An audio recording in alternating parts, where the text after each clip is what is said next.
दलित विरोधी ये लोग हैं। ये दलितों का बताइए, सिर्फ बाबा साहब का नाम लेते हैं। और अरविंद केजरीवाल बाबा साहब की फोटो लगाता है वहाँ कार्यालय में, लेकिन बाबा साहब के लिए इन्होंने क्या किया? दलितों के नाम पर वोट लेते हैं। दलित तो इनके जो ना पाँव और पकड़ने हैं और जिनके जूते उठाने के लिए इनकी सोच तो ये है। तो इन ड्रामों से देश नहीं चलता, दलित बुलाव में नहीं आने वाला। रोहिंग्याओं को यहाँ बरसाने के लिए, क्योंकि रोहिंग्या इनके वोट बैंक है, उनको बसाने के लिए उनके ऊपर उनके एससी सर्टिफिकेट झूठे बनाए जा रहे हैं और उनके झूठे एससी सर्टिफिकेट बनाकर उनको एक है ना नई पहचान देकर एक नया खेल खेला जा रहा है। तो एक ही पार्टी भारतीय जनता पार्टी और नरेंद्र मोदी जिन्होंने बाबा साहब को उचित सम्मान दिया। और जब दिल्ली की दुनिया जनता मर रही थी, जब केजरीवाल अपना शीश महल बना रहा था, ये इतना असंवेदनशील व्यक्ति, इतना झूठा धूर्त व्यक्ति, पता नहीं भगवान ने कैसे दिल्ली की जनता के भाग्य में लिख दिया। बिल्कुल बदलाव दिल्ली की जनता अब की बार मान चुकी है और ठान चुकी है कि दिल्ली से इसको भगा के मानेंगे, नहीं तो दिल्ली एक सलम से भी बुरा सलम जो हो जाएगा, जो ऐसी बुरी स्थिति हो जाएगी दिल्ली। मेरा नाम घनश्याम तंवर है। अच्छा, आप यही सुल्तानपुर के रहने वाले? जी हाँ। यहाँ पर सुल्तानपुर माजरा में कोई विकास हुआ भी है क्षेत्र का कि नहीं हुआ आपके हिसाब से? क्योंकि आम आदमी पार्टी जो है सत्ता में है, उनके ही विधायक है, तो आपके हिसाब से क्षेत्र में काम हुआ है कि नहीं? मैडम, आप भी यहाँ घूम रहे हैं और मुझे लगता नहीं कि आप मेरे से ही मिले हैं। आप पूरे क्षेत्र में घूम रहे हैं, आपको दिख रहा है कि यहाँ कोई विकास, यहाँ ना कोई सड़कें टूटी हुई हैं, गलियाँ खराब हैं। ये पार्क है, पीछे देखिए क्या स्थिति है, इतने बड़े बड़े पार्क हैं। क्या यहाँ सुल्तानपुरी के बच्चों को हक नहीं है कि अच्छे पार्क हों, घास हो, उनमें वो उनका शारीरिक और मानसिक दोनों विकास हो? यहाँ कोई काम नहीं किया पिछले जब से पहले जय किशन था यहाँ पर कांग्रेस का विधायक, उसने भी कुछ नहीं किया। अब 10 साल से आम आदमी पार्टी के जो 2 विधायक रहे हैं, उससे पहले संदीप वो थे और उनके तो काले कारनामे लोगों ने देखे ही होंगे, कैसे कैसे उनके राशन कार्ड बनाने के नाम पे वो कैसे कैसे महिलाओं का शोषण करते थे। और अब ये है जब मंत्री जी बने हुए हैं, तो इनका ऐसा स्थिति है कि इन्होंने कुछ नहीं किया। लोग यहाँ सुल्तानपुरी के लोगों से पूछिए कि विधायक अपनी गाड़ी से उतरता नहीं है, वो सीधा शीशा नीचे करता है और अगर कोई कर्मचारी अधिकारी होता है उसको वहीं से कुछ बोलता है और चला जाता है। मतलब जनता से इंटरेक्ट भी नहीं करते? इंटरेक्ट नहीं है। अच्छा, वोट मांगने के लिए आते हैं कि नहीं? वोट मांगने के लिए तो आएंगे, वोट मांगने के लिए तो आएंगे। उस समय तो ये लोग, क्योंकि ऊपर से लेकर नीचे तक सारे ड्रामेबाज लोग हैं। ऊपर केजरीवाल बैठा है तगड़ा वाला ड्रामेबाज और नीचे ये सारे ड्रामेबाज आके उस समय तो कहते हैं कि हम जैसा कोई नहीं है और तुम जैसा कोई भी नहीं है। तो जनता से इनका कोई वो नहीं है और जनता के लिए ये लोग कोई नहीं करते, क्योंकि कारण भी इनका दोष नहीं है, दोष दिल्ली की जनता का है। दिल्ली की जनता ने इनकी भोली भोली शक्ल देख के और इनकी मीठी मीठी बातों में आके इनको ना 2 बार विधानसभा में भेज दिया। और जो अयोग्य व्यक्ति थे, जिन लोगों का कोई राजनीतिक जो जानते भी नहीं थे, वो लोग आके सत्ता में आ गए। अब जो आदमी बिना कुछ किए और जो आकर एमएलए काउंसलर बन जाएगा, मुख्यमंत्री बन जाएगा, तो पब्लिक का क्या करेगा? पब्लिक का काम तो वही कर सकता है जिसने पब्लिक की दुख दर्द देखे हों, पब्लिक के दुख दर्द झेले हों। तो ये लोग इस तरह के लोग हैं। तो सर, जैसे फ्री बिजली, फ्री पानी का मुद्दा काफ़ी ज़्यादा चला है, आम आदमी पार्टी हर जगह यही कहती है कि हम फ्री पानी दे रहे हैं, फ्री बिजली दे रहे हैं। धरातल पर क्या इसका फ़ायदा है कुछ कि नहीं है? देखिए, जो फ्री बिजली और फ्री पानी का ये लोग बोलते हैं, पूरी दिल्ली के अंदर आप घूम रहे हैं, आप भी, आपके घर में भी पानी और बिजली इस्तेमाल कर रहे हैं आप। मुझे लगता नहीं कोई आदमी किसी का फ्री हो रहा होगा, क्योंकि इन्होंने जो स्लैब बनाया 200 यूनिट का बताया है। अब 200 यूनिट तक 200 यूनिट तक इतने सारे टैक्सेज जो है ना इन्होंने लगा रखे हैं और इतने सारे वो रखे हैं, वो 200 यूनिट तो हर घर में यूज हो जाता है। अच्छा तो हो जैसे उससे पहले रहता था कि 200 यूनिट तक बिजली फ्री हो, उसके बाद अगर जो कंज्यूमर अगर कोई इस्तेमाल करता तो उसका बिल आना चाहिए। और उसके अलावा भी इन्होंने क्या कर रखा है, इतने सारे जो है ना सरचार्जेज लगा रखे हैं कि बिजली का बिल तो होता थोड़ा और सरचार्जेज के बिल होते हैं ज़्यादा। तो इतना बुरा हाल कर रखा है। पानी का बुरा हाल देखिए, पानी आता नहीं, साफ़ पानी नहीं आता, गंदा पानी आता है। और हमारी जैसे ये जो कॉलोनियाँ है, जे कॉलोनियाँ है, सुल्तानपुरी, मंगोलपुरी जैसी कॉलोनियाँ, इनमें तो ऐसी स्थिति होती है कि वहीं जो ना सीवर का जो नल वो होता है पाइप, और वहीं ये दोनों कनेक्ट हो जाते हैं, नालियाँ साफ़ नहीं होती। तो गंदा पानी है ना, वो सीवर का पानी हम लोगों को है ना मिक्स पीना पड़ता है। गंदा पानी आता है, झाग वाला बदबूदार पानी आता है। अब क्या करें, यहाँ के लोगों का नरकीय जीवन जी रहे हैं इनके राज में। सर, जैसे कि उनकी पार्टी यानी अरविंद केजरीवाल की पार्टी के कई नेताओं ने ये कहकर पार्टी छोड़ दी कि ये पार्टी दलित विरोधी है, इस पर क्या कहेंगे? ये सच्चाई है। दलित विरोधी ये लोग हैं। ये दलितों को आप बताइए, सिर्फ बाबा साहब का नाम लेते हैं अरविंद केजरीवाल, बाबा साहब की फोटो लगाता है वहाँ कार्यालय में, लेकिन बाबा साहब के लिए इन्होंने क्या किया?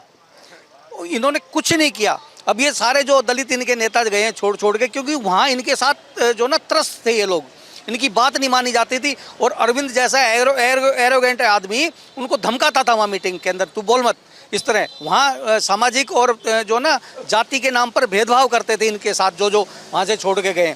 दूसरी तरफ भारतीय जनता पार्टी देखो, भारतीय जनता पार्टी नरेंद्र मोदी जी ने जो बाबा साहब से जुड़े हुए पंच तीर्थ हैं उनका विकास कराया।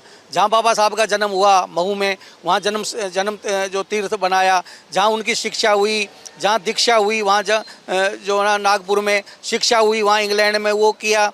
दूसरा, जहाँ उनका परिनिर्वाण हुआ यहाँ दिल्ली में अलीपुर रोड पे, उसको इतना भव्य बनाया।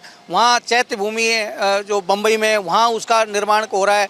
और दो एक इतना बड़ा इंटरनेशनल बाबा साहब के नाम से जो कन्वेंशन सेंटर, आप लोग भी गए होंगे, इतना बड़ा भव्य जो ना वो किया। तो बाबा साहब का तो जो हम जहाँ तक हमें देखते हैं तो एक ही पार्टी भारतीय जनता पार्टी और नरेंद्र मोदी जिन्होंने बाबा साहब को उचित सम्मान दिया। और उसके साथ ही ये बताओ, आप ये बताइए कि अगर ये आम आदमी पार्टी या कांग्रेस इतने अगर बाबा साहब के सम्मान देने वाले होते, तो बाबा साहब के जाने के बाद और 1990 में जब भारतीय जनता पार्टी और वीपी सिंह की सरकार थी, उन सरकारों ने बाबा साहब को भारत रत्न दिया। उससे पहले नेहरू ने नेहरू को दे दिया, इंदिरा गांधी ने इंदिरा गांधी को दे दिया और राजीव गांधी को दे दिया। क्या बाबा साहब का कद इनसे छोटा था क्या? सर, कहीं ना कहीं आप ये कह रहे हैं कि अम्बेडकर जी का जो नाम है उसका इस्तेमाल कांग्रेस और आम आदमी पार्टी सिर्फ राजनीति के लिए कर रही है। बिल्कुल, ये तो है। क्योंकि आप देखिए ना, कहाँ बाबा साहब का नाम ले लेके ये लोग, आज हम देख रहे हैं संसद में उनकी फोटो ले लेके घूम रहे हैं।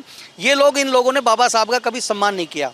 अभी मैं तो टीवी पे बहस देख रहा था कि जब जो ए राजा जी और बाबा साहब के छोड़ने के बारे में जब नेहरू को बताया, तो नेहरू ने क्या कहा कि राजा जी के जाने से तो हो सकता है कुछ नुकसान हो, लेकिन अम्बेडकर जाने से कुछ नहीं होगा। मतलब ये सोच है नेहरू की और इन सारे कांग्रेसियों की। ये सिर्फ बाबा साहब की फोटो लगा कर, फोटो दिखा कर और बाबा साहब के नाम पर वोट तो लेना चाहते हैं, लेकिन बाबा साहब के लिए इन लोगों ने कोई नहीं किया अभी तक। अगर कोई कह दे कि हाँ इन्होंने बाबा साहब के लिए कुछ किया, और तो और मैडम आप युवा हैं और आप हो सकता है आपको जानकारी ना हो, जब पहले अंतरिम सरकार बनी थी भारत की, जो पहली सरकार बनी थी 47 में, उसके बाद जो पहला चुनाव हुआ 1952 में, उस समय जो चुनाव हुए तो उसमें जो अच्छे नेता थे, बड़े बड़े नेता, उनके सामने किसी दूसरी राजनीतिक पार्टियों ने कैंडिडेट नहीं खड़े किए थे, भाई ये आदमी अच्छा है, इसको चुन के जाना चाहिए। लेकिन ये कांग्रेस ने ऐसा बड़ा महापाप किया कि जो बाबा साहब को उस चुनाव में उनके सामने अपना कैंडिडेट खड़ा किया और बाबा साहब को लोकसभा में नहीं पहुंचने दिया। जिस व्यक्ति ने संसद के लिए और जो भारत का संविधान लिखा, वो व्यक्ति भारत के संविधान उस संविधान के निमित्त जीतकर लोकसभा में नहीं पहुंच पाया। ये बहुत बड़ा पाप है। ये जो इस पाप का प्रायश्चित ना तो कोई माफ करेगा और ना वो माफ करने योग्य है। अच्छा सर, जैसे आम आदमी पार्टी दलित तो कहती है, SC/ST के लिए काम करने की बात तो कहती है, लेकिन राज्यसभा में इनका एक भी दलित सांसद नहीं है, क्या कहें? राज्यसभा में दलित से सांसद नहीं है ना। दलितों के नाम पे ये सिर्फ रोटियां सेकते हैं, दलितों के नाम पर वोट लेते हैं। दलित तो इनके जो ना पाँव और पकड़ने और जिनके जूते उठाने के लिए इनकी सोच तो ये है। दलितों को ये कोई सम्मान नहीं देते। जैसे अभी आपने कहा कोई एक दलित सांसद नहीं इनका, क्यों नहीं भेजते भाई दलित सांसद? ये अगर दलितों के हितैषी होते तो दलित सांसद भेजते, क्यों नहीं भेजते दलित सांसद वहाँ राज्यसभा में? राज्यसभा में कोई पब्लिक के ऊपर नहीं है, राज्यसभा में तो पार्टी तय करती है। तो दलित सांसद भेजना चाहिए, लेकिन ये तय नहीं करते। इनको दलितों के नाम पर केवल है ना, एक ये नई आ गई प्रियंका गांधी, वो कभी फिलिस्तीन का बैग लेके घूमती है, कभी जो बांग्लादेश के हिंदुओं का। अभी बांग्लादेश के हिंदुओं के लिए जब CA सरकार लेके आई, जब तो वो बैग लेके नहीं आई कि मैं बांग्लादेश के हिंदुओं के साथ हूँ। तो ये सब तमाशे करते हैं। और ये ना वो है क्या कहते हैं, एक्टर, जो परिस्थितियों के हिसाब से अपने आप को एक्टिंग करते हैं और फिर जाके आदमी अपने घर चला जाता है। ये सिर्फ एक्टिंग करने के लिए आते हैं, जनता को वो दिखाते हैं कि मैं ये एक्टिंग कर रहा हूँ। लेकिन भोली वाली जनता, बहुत सारे हमारे देश के लोग भोले हैं, वो समझ जाते हैं भाई हो सकता है ये ठीक कर रहा हो। लेकिन अब जनता जान चुकी है इनकी सच्चाई, तभी तो ये हालत इनकी है। जो ये कांग्रेस की हालत जो आज हो रही है, इसलिए हो रही है कि जो दलित व्यक्ति जो पहले पढ़ता लिखता नहीं था, अब वो पढ़ लिख कर थोड़ा समझने लग गया। युवा जो आपकी जो उम्र के जो बच्चे हैं वो आगे बढ़ के उनको पता लग गया कि यार ये सिर्फ ड्रामा कर रहे हैं। तो इन ड्रामों से देश नहीं चलता, दलित बुलाव में नहीं आने वाला। सर आखिरी सवाल, जैसे दिल्ली में अतिक्रमण का मुद्दा जो है बहुत बड़ा मुद्दा है, रोहिंग्यास को बसाने को लेकर भी कई बार कोर्ट से भी फटकार लग चुकी है, लेकिन अब एक मामला सामने आया है जिससे ये पता चला कि रोहिंग्यास को दलित की पहचान पर वोटर आईडी कार्ड बना के दिए जा रहे हैं। क्या कहेंगे, आपको बहुत सीरियस मुद्दा है? ये बहुत सीरियस है। रोहिंग्याओं को यहाँ बसाने के लिए, क्योंकि रोहिंग्या इनके वोट बैंक है, उनको बसाने के लिए उनके ऊपर उनके एससी सर्टिफिकेट झूठे बनाए जा रहे हैं और उनके झूठे एससी सर्टिफिकेट बनाकर उनको एक है ना नई पहचान देकर एक नया खेल खेला जा रहा है। ये क्योंकि अगर वो रोहिंग्या एससी बन के जाएगा तो काम उसने वही करने हैं, भारत विरोधी और देश विरोधी काम करने हैं। तो ये शुरू से ही कांग्रेस और ये आम आदमी पार्टी शुरू से ही इनका चाल चरित्र और चेहरा देश विरोधी है। इन्होंने कोई भी जो ना ये वही पार्टियां हैं जिन लोगों ने कभी देश के प्रति इन लोगों के सोच रही नहीं। और ये वही पार्टी मैडम जो नेहरू ने इतना बड़ा सियाचिन का हिस्सा चीन को देकर कहता कि लोकसभा में कहता कि भाई ये देखो वो बिल्कुल है ना वहाँ कुछ एक दिन का नहीं होगा। अरे भारत माता हमारी धरती है, हमारी धरती को हम कैसे दे सकते हैं, चाहे वो हमारी माता चाहे कैसी भी हो धरती माता, हम उसको दूसरे देश को नहीं दे सकते। तो इन लोगों का शुरू से ही ऐसा चरित्र रहा है कि ये लोग देश के प्रति इनकी कभी सोच रही है नहीं है और ये ऐसे ही अनुसूचित जाति के लोगों का, दलितों का एससी सर्टिफिकेट बना के ये यहाँ रोहिंग्याओं को बसाना चाहते हैं, क्योंकि इनका प्रेम सिर्फ और सिर्फ रोहिंग्याओं के नाम पे है, क्योंकि वो इनके वोट बैंक है। सर जैसे आयुष्मान भारत जैसे कल्याणकारी योजना, उससे दिल्ली की जनता को वंचित रखा जा रहा है, वो दिल्ली की जनता को नहीं मिल रही है, उसकी जगह पर उन्हें भ्रमित किया जा रहा है संजीवनी योजना के नाम पे, जो अरविंद केजरीवाल कह रहे हैं कि वो खुद लेकर आए। इस पे क्या कहेंगे? जो मैडम जो संजीवनी योजना जो है, ये जो अभी जो नरेंद्र मोदी जी की योजना थी आयुष्मान योजना, उसको इन्होंने 10 साल तक पब्लिक से दूर रखा। जो दिल्ली की जनता को जो फ़ायदा मिलना चाहिए था उसका, वो दिल्ली की जनता को इसका नुकसान हुआ। लोगों को दर दर पर ठोकर खाने के लिए मजबूर हैं। नए हाँ दिल्ली के हेल्थ स्ट्रक्चर को आप देखते हैं कि यहाँ दिल्ली की बुरी हालत है। और अब ये तमाशा दिखाने के लिए चुनाव से 1 महीने पहले ये नया एक इसने झूठ का एक पुलिंदा लोगों को झुंझुना दे दिया कि भाई ये एक है ना तुम्हारे लिए योजना है। अगर इतने ही अरविंद केजरीवाल जी दिल्ली के लोगों के हितैषी थे तो इनको चाहिए था जो प्रधानमंत्री की जो योजना थी आयुष्मान योजना, उसको लागू करते। 10 साल से जो दिल्ली के लोग जो ना अपने स्वास्थ्य के संबंधी समस्याओं से जूझ रहे थे। अभी मैंने देख रहा था स्वाति मालीवाल जी का एक उनकी विजिट, मतलब जो जरूरी जो जांचें थी MRI, वो भी है ना 2-2 साल आगे जो ना उनकी डेटें दे रखी थी। 2 साल बाद तो आदमी मर जाएगा। जिसके कैंसर है उसके 2 साल की आप डेट दे रहे हो, 2 साल में तो आदमी मर जाएगा। तो ये जो इसने जो पाप किया दिल्ली की जनता के साथ, देखो दिल्ली की जनता अब समझ चुकी है।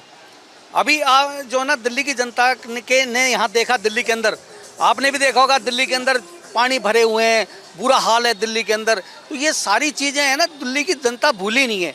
जो पिछले बारिश के सीज़न में, हर बारिश के सीज़न में जो दिल्ली के लोगों ने सहा है। तो ये दिल्ली को पेरिस बनाने का जो ये झुंझुना लेके आया था, वो सारा का सारा इसका फेल हो गया। अब दिल्ली की जनता समझ चुकी है। और तो एक चीज़ और मैं कहना चाहता हूँ मैडम, अभी आपने बार बार है ना एक शीश महल का जिक्र हो रहा है दिल्ली की जनता के बीच में। आपको पता है ये शीश महल कब बन रहा था? जब दिल्ली के लोग ऑक्सीजन और ज़रूरी हेल्थ इश्यूज से जूझ रहे थे कोरोना काल में, जब दिल्ली की दुनिया जनता मर रही थी, जब केजरीवाल अपना शीश महल बना रहा था। ये इतना असंवेदनशील व्यक्ति, इतना झूठा धूर्त व्यक्ति, पता नहीं भगवान ने कैसे दिल्ली की जनता के भाग्य में लिख दिया। सर क्या होगा इस बार बदलाव? बिल्कुल बदलाव दिल्ली की जनता अब की बार मान चुकी है और ठान चुकी है कि दिल्ली से इसको भगा के मानेंगे, नहीं तो दिल्ली एक स्लम से भी बुरा स्लम जो हो जाएगा, जो ऐसी बुरी स्थिति हो जाएगी दिल्ली।